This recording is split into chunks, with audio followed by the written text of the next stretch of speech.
Bulletin की शुरुआत करेंगे अहम खबर के साथ। मुख्यमंत्री पुष्कर सिंह धामी का बीजेपी के कर्मठ कार्यकर्ताओं ने फूल मालाओं के साथ स्वागत किया, जिसके बाद सीएम धामी ने कहा कि गाजीपुर के सम्मानित कार्यकर्ताओं में उत्साह और लगन को देखकर मुझे पूर्ण विश्वास है कि इस बार गाजीपुर में कमल खिलने जा रहा है।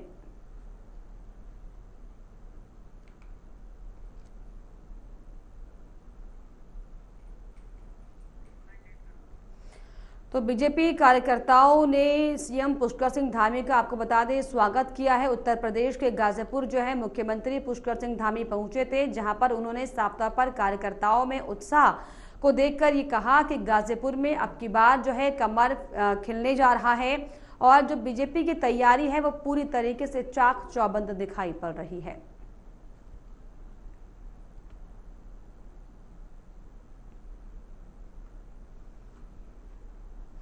तो उत्तर प्रदेश के गाजीपुर में दरअसल सीएम पुष्कर सिंह धामी पहुंचे, जहां पर फूल मालाओं के साथ सीएम का स्वागत किया गया। हाईकोर्ट की बेंच ऋषिकेश शिफ्ट किए जाने को लेकर पूरे गढ़वाल मंडल के वकील एकजुट होंगे। देहरादून में गढ़वाल मंडल के सभी बार एसोसिएशन के पदाधिकारियों को बुलाया गया है। इनकी संयुक्त बैठक की जाएगी। इसके बाद ही इस बार आपको बता दें कि एसोसिएशनों के पदाधिकारी आगामी सोमवार को हाईकोर्ट की मुख्य न्यायाधीश ऋतु बहारी से अपना पक्ष रखने के लिए समय मांगेंगे। आपको बता दें कि देहरादून के अध्यक्ष राजीव शर्मा और सचिव राजबीर सिंह बिष्ट ने विधि भवन में प्रेस वार्ता कर ये जानकारी दी है। उन्होंने बताया कि बार एसोसिएशन की बेंच नजदीक लाने के लिए पिछले 44 सालों से आंदोलन किया जा रहा है। उन्होंने कहा कि हाईकोर्ट की बेंच को आईडीपीएल ऋषिकेश में लाने का चीफ जस्टिस का फैसला सही साबित होगा। साथ ही साथ नैनीताल पर्यटन स्थल होने के कारण वहां ठहरना काफी महंगा होता है। रेल और हवाई मार्ग की कनेक्टिविटी से भी काफी दूर है। हाईकोर्ट बार एसोसिएशन को बेंच शिफ्ट करने के विरोध के फैसले को जनहित में वापस लेना चाहिए। इस मामले में मजबूत जन समर्थन के लिए शुक्रवार को दून में बैठक की जाएगी और इस बैठक में गढ़वाल मंडल की करीब 18 बार एसोसिएशन के अध्यक्ष और सचिव को शामिल होने के लिए बुलाया गया है।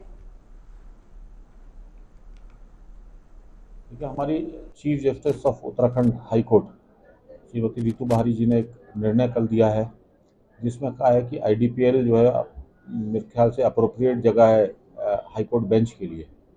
हम उनके निर्णय का स्वागत करते हैं, परंतु घोषणा होने के बाद जुडिशियल ऑर्डर होने के बाद हाई कोर्ट बार एसोसिएशन ने शायद उसका विरोध किया है, जिसलिए उन्होंने उसको अपहोल्ड कर दिया और ये कहा है कि आप जनमत करके हमको बताइए कि अप्रोप्रिएट जगह आईडीपीएल के अलावा और कौन सी हो सकती है। हमारा कहना है जनमत को इंटरप्रेट करें। जनमत तो जो मास पब्लिक कहती है उसको जनमत कहते हैं। मात्र 200-250 वकीलों की विचारों को जनमत नहीं कहा जा सकता। हम लोग जनमत तैयार कर रहे हैं यहाँ पर देहरादून से, और हमने कल इस निमित्त समस्त गढ़वाल से जितने भी बार एसोसिएशन है उनके प्रेसिडेंट सेक्रेटरीज को यहाँ पर बुलाया है, उनकी मीटिंग कर रहे हैं और 20 में से 13 बार काउंसिल के सदस्य उस बैठक में रहेंगे। हम एक यूनानिमसली एक प्रस्ताव पारित करवा रहे हैं कि हम इस निर्णय का स्वागत करें। और इस पर ज्यादा जानकारी के लिए मेरे सहयोगी विरोची पवन दीक्षित मेरे साथ जुड़ गए। पवन, जिस तरीके से हाईकोर्ट की बेंच को ऋषिकेश शिफ्ट करने पर लगातार जो है वकीलों का विरोध प्रदर्शन जारी है, क्या कुछ जानकारी इसको लेकर?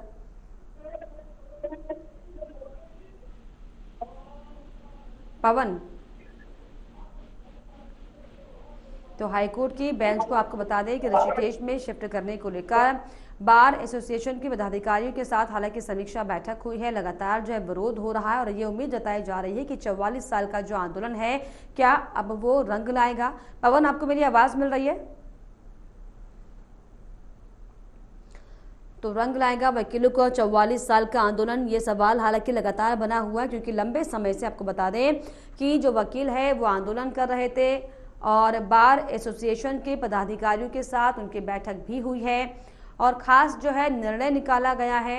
ऐसे में हाईकोर्ट की बेंच ऋषिकेश शिफ्ट करने को लेकर हालांकि विरोध जो है वकीलों में लगातार बना हुआ है। इसको लेकर तमाम बैठकों का दौर चल रहा है, वार्ता लगातार की जा रही है, लेकिन सवाल अब ये कि आखिर तमाम बैठकों और वार्ताओं का क्या निष्कर्ष निकलकर सामने आएगा। तो बार इस एसोसिएशन के पदाधिकारियों के साथ ये बैठक की गई है। अक्षय तृतीया के अवसर पर देश के विभिन्न भागों से आए लाखों श्रद्धालुओं ने गंगा में पवित्र डुबकी लगाई। स्नान के बाद श्रद्धालु दान पुण्य किया। अक्षय संचय के इस पर्व पर कई जगह कथाएं भी प्रारंभ हुई हैं। तीर्थ यात्रियों और स्थानीय निवासियों ने भगवान विष्णु के मंदिर में जाकर पूजा अर्चना की। नियत घाटों पर देव कर्म के साथ साथ पितृ कर्म भी संपन्न कराए गए। बड़ी संख्या में मुंडन और यज्ञोपवीत संस्कार अक्षय तृतीया के दिन घाटों पर कराए गए हैं। कई धार्मिक संस्थाओं में पर्व के आयोजन भी हुए हैं। तो अक्षय तृतीया के खास मौके पर जो है सुबह से ही श्रद्धालु जो हैं हरिद्वार के हर की पैड़ी में आस्था की डुबकी लगाते हुए दिखाई पड़ रहे हैं। आपको बताएं कि मंदिरों में पूजा अर्चना का दौर सुबह से जारी है। कई जगह पर भंडारे किए जा रहे हैं और अक्षय तृतीया पर श्रद्धालु जो हैं लगातार दूर दूर से हरिद्वार पहुंचे हुए हैं स्नान करने के लिए, जहां पर दान पुण्य का कार्यक्रम किया जा रहा है। तो श्रद्धालुओं ने विष्णु मंदिर में जाकर पूजा अर्चना भी की है और तस्वीरें भी आपके सामने, जिसमें सुबह से ही जो है श्रद्धालु दूर दूर से आकर आस्था की डुबकी लगा रहे हैं।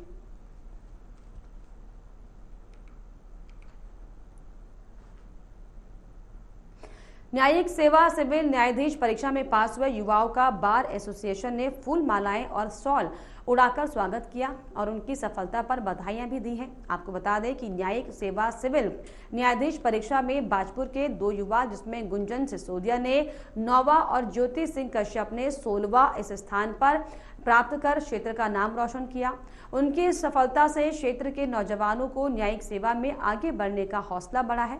इस दौरान बार एसोसिएशन के अध्यक्ष सुरेंद्र शर्मा ने बताया कि बच्चों बहुत मेहनत और लगन के साथ परीक्षा से जो बच्चे पास हुए हैं और अपने अन्य साथियों से भी यही अपेक्षा करता हूं कि कड़ी मेहनत और लगनता के साथ तैयारी करते रहें, धैर्य बनाए रखने निश्चित ही सभी को सफलता प्राप्त होगी। मैं सिर्फ ये मैसेज देना चाहूंगी कि आप अपने पे विश्वास कीजिए। घर में बैठ के सेल्फ स्टडी से भी यूट्यूब के माध्यम से पढ़ाई की जा सकती है।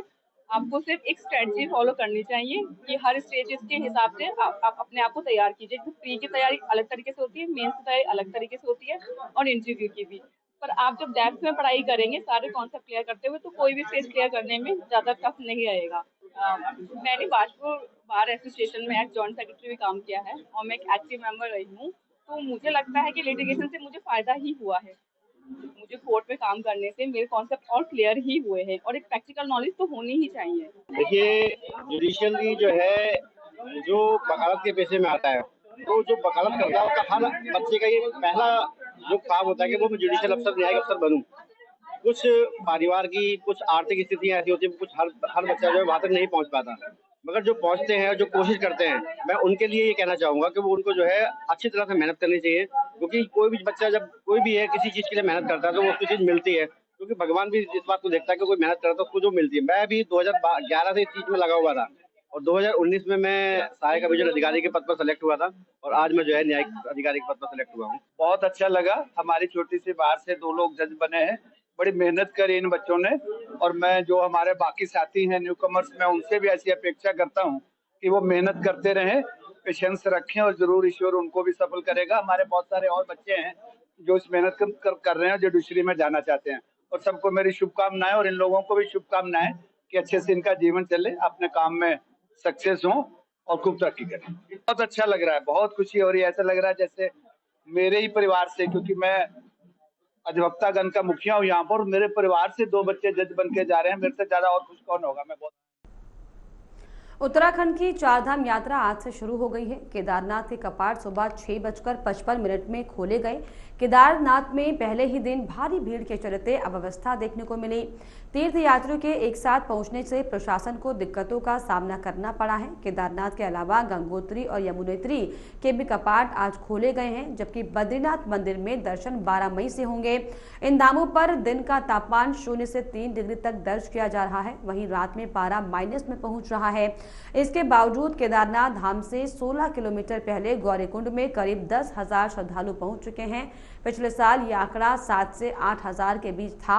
यहाँ करीब 1500 कमरे हैं जो कि भरे हुए हैं। हरिद्वार और ऋषिकेश में 15,000 से ज्यादा यात्री पहुंच चुके हैं। चारधाम यात्रा के लिए अब तक 22.15 लाख से ज्यादा श्रद्धालु पंजीकरण करा चुके हैं। पिछले साल रिकॉर्ड 55 लाख लोगों ने दर्शन किए थे। तो चारधाम यात्रा शुरू हो चुकी है। केदारनाथ के जो है कपाट खुल चुके हैं। हालांकि क्योंकि आज पहला दिन था तो जो भारी भक्तों की भीड़ थी उससे थोड़ी सी अव्यवस्था जरूर हुई है, लेकिन सभी जो भक्तगण हैं, जो श्रद्धालु हैं, वो बेहद उत्साहित दिखाई पड़ रहे हैं। बाबा केदार के दर्शन कर जो है अब मंत्रमुग्ध होते आज जो है श्रद्धालु आपको बता दें दिखाई पड़ रहे हैं। हालांकि तैयारियों को लेकर प्रशासन पूरी कोशिश कर रहा है कि किसी भी तरीके से कोई अव्यवस्था ना हो। अक्षय तृतीया के पावन पर्व पर शुक्रवार को केदारनाथ धाम के कपाट खोल दिए गए हैं, जिसके बाद चारधाम यात्रा का शुभारंभ हो गया। वहीं अब गंगोत्री और यमुनोत्री धाम के भी श्री कपाट खुल गए हैं। इसके लिए तीनों धामों को भव्य रूप से सजाया गया है। सबसे पहले सुबह 7 बजे केदारनाथ धाम के कपाट देश विदेश के भक्तों के दर्शनार्थ के लिए खोले गए हैं। इसके बाद ही गंगोत्री और यमुनोत्री धाम के कपाट खोले जाएंगे। केदारनाथ के कपाट खोलने के समय उत्तराखंड के मुख्यमंत्री पुष्कर सिंह धामी भी साथ में मौजूद रहे।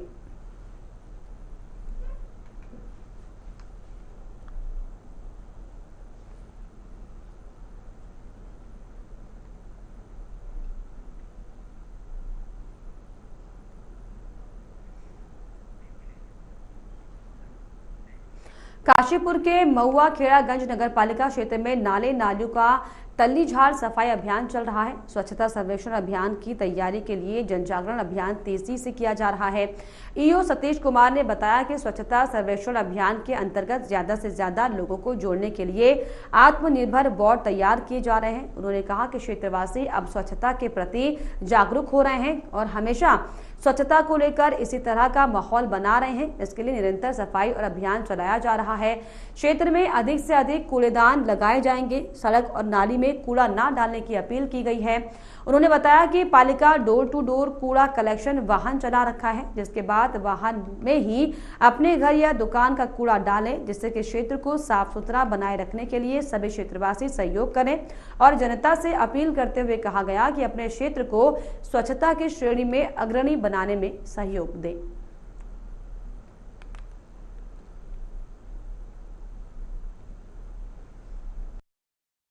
इस संबंध में मैं बताना चाहूँगा, स्वच्छ भारत मिशन के तहत स्वच्छ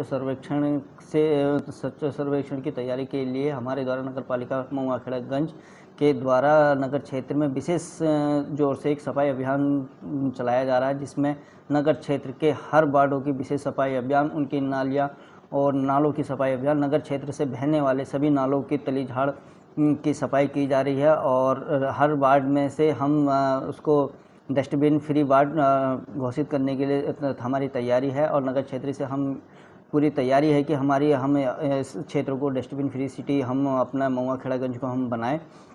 और हमारे तहत ये भी पूरे वार्ड में, पूरे क्षेत्र में ये सर्वे किया जा रहा है कि कहीं भी अगर हमारा कूड़े के डंपिंग जोन है उसका तत्काल इसका निस्तारण कर हम इसको डंपिंग जोन से मुक्त कराएं। हमारे द्वारा नगर क्षेत्र में जितने भी सार्वजनिक शौचालय हैं उसके विशेष सफाई अभियान, उसका मेंटेनेंस, उसमें वॉल पेंटिंग आदि की व्यवस्था भी की जानी तत्पर है। और हम नगर क्षेत्र में जितने भी हमारे स्वच्छता पार्क या सेल्फी पॉइंट वगैरह हैं उनके विशेष सफाई अभियान को हमारे पर जोर दिया जा रहा है। नगर क्षेत्र में जितने भी हमारे क्या कहते हैं बड़े नाले बहने वाले हैं उनमें हम जेसीबी इत्यादि लेबर लगाकर उनके निकासी मानसून सत्र से पहले ही उनके तली झाड़ों की सफाई करा दिए, जिससे कि जल भराव की समस्या ना उत्पन्न हो। नगर क्षेत्र में हम जनता से हम ये भी अपील कर रहे हैं कि स्वच्छ सर्वेक्षण 2024 में हमारा जनता से हमारा सहयोग करें, इस स्वच्छता को लेकर अन्य व्यक्तियों को भी वो जागरूक करें, जिसमें हमारे कई जनता के वार्ड के वासी द्वारा हमारा इसमें सहयोग किया जा रहा है। और हम जनता से ये भी अपील करते हैं कि इसमें हमारा बढ़ चढ़ कर सहयोग करें। इस महुआ खेड़ागंज को स्वच्छ महुआ खेड़ागंज और स्वच्छ भारत के तहत इसको हमारा विशेष महुआ खेड़ागंज हमारी रैंकिंग में ऊपर आए, इसके लिए हमारे जनता से बहुत अपील की जा रही है। आगे बढ़ेंगे। हरिद्वार वन विभाग के कर्मचारी अब उत्तराखंड के जंगलों में लगी आग को बुझाने का काम करेंगे। आज हरिद्वार वन विभाग के कर्मचारियों का एक दल पहाड़ों के लिए रवाना हो गया है। रवानगी से पहले हरिद्वार के डीएफओ वैभव सिंह ने सभी कर्मचारियों को ब्रीफ किया और उन्हें आग बुझाने के काम में लाए जाने वाले फायर उपकरण भी सौंपे हैं। डीएफओ वैभव सिंह ने बताया कि वन कर्मियों की 7 टीमों की पौड़ी और टिहरी जिले के जंगलों में तैनात की जाएगी। हरिद्वार में अभी तक एक भी वनाग्नि का मामला सामने नहीं आया है और भविष्य में आग लगने की सूचना मिलती है तो आग बुझाने के लिए उन्होंने पर्याप्त इंतजाम किए हुए हैं। आपको बता दें कि 7 सदस्यीय टीमों में एक टीम महिला वनकर्मियों को भी शामिल किया गया है, जिसमें जो कि जंगलों की आग बुझाने में साहसिक भूमिका निभाएंगी।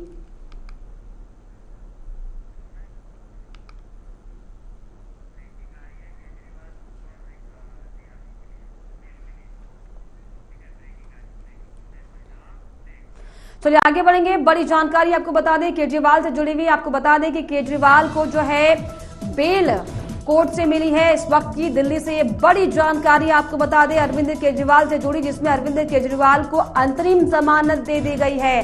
केजरीवाल को 1 जून तक ये अंतरिम जमानत दी गई है। केजरीवाल को सुप्रीम कोर्ट से आपको बता दें ये अंतरिम जमानत दे दी गई है। हालांकि लंबे समय से जो है जमानत याचिका जो है अरविंद केजरीवाल के वकील की तरफ से लगाई गई थी और आखिरकार अब वो समय आ गया जब अरविंद केजरीवाल कुछ समय के लिए जेल से बाहर होंगे। आपको बता दें केजरीवाल को 1 जून तक अंतरिम जमानत सुप्रीम कोर्ट से मिली है। केजरीवाल को सुप्रीम कोर्ट से यह अंतरिम जमानत, थोड़ी सी राहत अरविंद केजरीवाल को। आपको बता दें ये बड़ी जानकारी अरविंद केजरीवाल से जुड़ी। चलिए और इस पर आपके प्रवक्ता प्रीतपाल सलूजा जी मेरे साथ जुड़ गए। प्रीतपाल जी, अंतरिम जमानत मिल गई है अरविंद केजरीवाल को, क्या कहिएगा? जी, बाबा साहब भीमराव अम्बेडकर जी के संविधान को सलाम, न्यायालय को सलाम। जिस तरह से षड्यंत्र रचा गया था ईडी और सीबीआई को आगे करकर, ये बहुत जबरदस्त करारा तमाचा उन लोगों के ऊपर है। अभी तो अंतरिम जमानत है, 1 तारीख तक आप रहेंगे हम लोग के बीच में। इस बीच में और भी हमारी सुनवाई होगी। हो सकता है कि ये अंतरिम जमानत बढ़ा दी जाए, हो सकता है बरी ही हो जाए।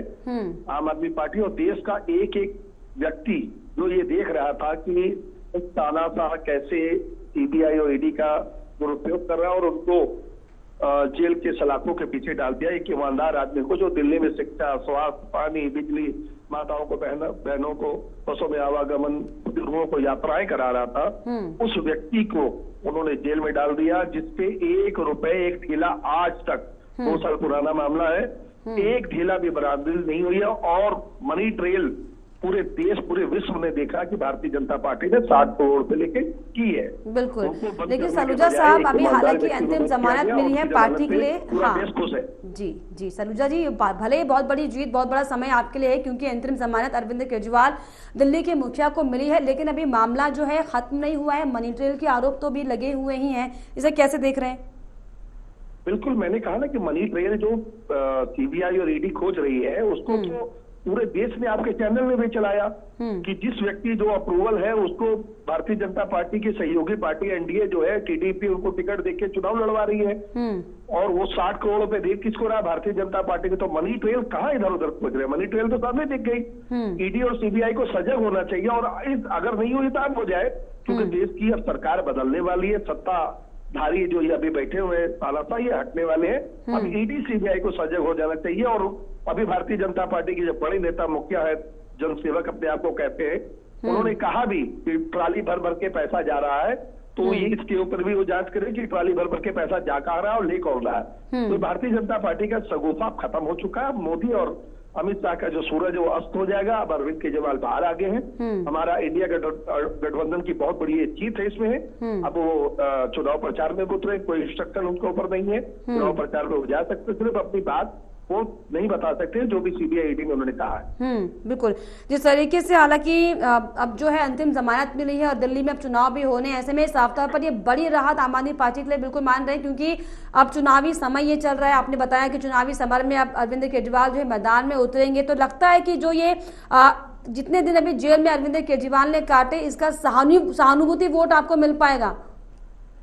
हम लोगों ने पहले ही कहा था कि जेल के ताले टूटेंगे, अरविंद केजरीवाल छूटेंगे। ये पूरे देश का ये नारा था और देश का बहुत बड़ा सपना पूरा हुआ। सब लोग चाह रहे थे। अब 15 दिन दिल्ली के चुनाव में बचे हुए हैं। देश के चुनाव में भी लगभग बहुत ज्यादा समय नहीं बचा। वो पूरे देश भर में जाएंगे, पंजाब जाएंगे, दिल्ली जाएंगे, जहां जहां इंडिया गठबंधन के प्रत्याशी और जहां जहां बताया जाए, क्योंकि वो हमारे स्टार प्रचारक भी हैं, हमारे राष्ट्रीय नेता भी हैं। वो अपनी बात जनता के बीच में रखेंगे। जनता उनको सुनेगी और सुनती है और सुनेगी भी। और इसका रिजल्ट जो है बहुत अच्छा आने वाला है। इंडिया गठबंधन को बहुत भारी जीत मिलने वाली है। चलिए, इंडिया गठबंधन को भारी जीत मिलने वाली है। हालांकि ये देखने वाली बात होगी कि अब जो जमानत मिली है कैसे अब आगे इस पर पूरी आगे का जो पूरा प्रकरण है वो कैसे आगे बढ़ता है। फिलहाल बहुत शुक्रिया सलूजा साहब आपका जुड़ने के लिए, समय देने के लिए। आपको भी बधाई। तो आपको बता दें कि अरविंद केजरीवाल को सुप्रीम कोर्ट से अंतिम जमानत हालांकि मिल चुकी है, लेकिन मामला अभी भी जो है कोर्ट में चल रहा है, क्योंकि मनी ट्रेल से जुड़ा ये मामला और आज ईडी जो है चार्जशीट भी दायर करने की पूरी फिराक में थी। लेकिन अब जो है 2 जून को सरेंडर करना होगा, ये सुप्रीम कोर्ट ने कहा है। चुनाव प्रचार पर कोई पाबंदी नहीं लगाई गई है, ये सुप्रीम कोर्ट की तरफ से कहा गया है। ये बहुत बड़ी खबर आज के लिए आम आदमी पार्टी के लिए, क्योंकि अरविंद केजरीवाल को सुप्रीम कोर्ट के अंतरिम जमानत मिलने के बाद जो है आज वो जेल से बाहर आएंगे। साफ तौर पर जेल से बाहर आ सकते हैं अरविंद केजरीवाल। और सुप्रीम कोर्ट ने ये भी साफ कर दिया है कि 2 जून को आपको सरेंडर करना होगा, और इस दरमियान जो समय आपको दिया गया अंतरिम जमानत का, इसमें आप चुनाव प्रचार आराम से कर सकते हैं। इसमें कोई पाबंदी अरविंद केजरीवाल के लिए नहीं लगाई गई है।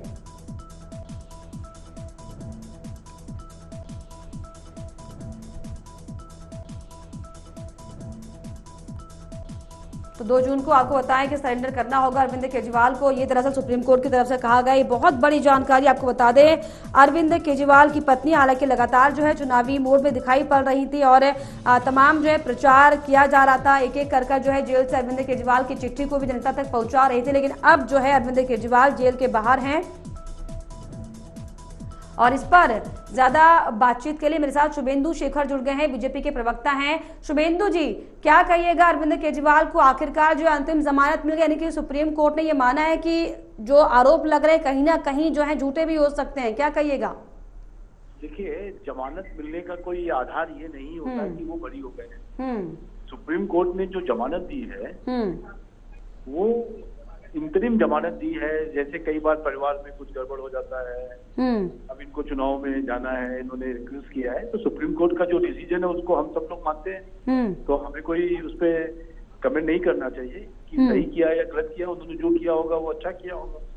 परंतु ये इस जो डिसीजन आया है उससे किसी को ये नहीं समझना चाहिए कि अरविंद केजरीवाल जी अभियुक्त नहीं है और उनको 2 तारीख को वापस तिहाड़ जेल में आना है, ऐसा कोर्ट ने आदेश दिया है।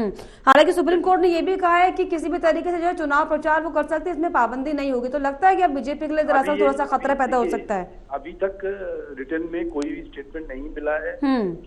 जो वर्बल है, जो न्यूज में पता चल रहा है, उसको ध्यान में रखते हुए इस विषय को आप कह सकते हैं। एक बार वो आना चाहिए। कोर्ट ने क्या रिस्ट्रिक्शन लगाई है? नहीं, सुप्रीम कोर्ट ने कह दिया कि आपको 2 जून को सरेंडर करना होगा और फिलहाल प्रचार करने पर कोई पाबंदी नहीं है। भाई छोड़ा ही इसी बेसिस पे गया है उनको प्रचार करने के लिए, और किसलिए छोड़ा गया है? तो लग रहा है कहीं ना कहीं जो बीजेपी तमाम जो माहौल बनाने की कोशिश कर रही थी दिल्ली में, अब वो थोड़ा फीका हो सकता है, क्योंकि अरविंद केजरीवाल जेल से बाहर आ गए हैं।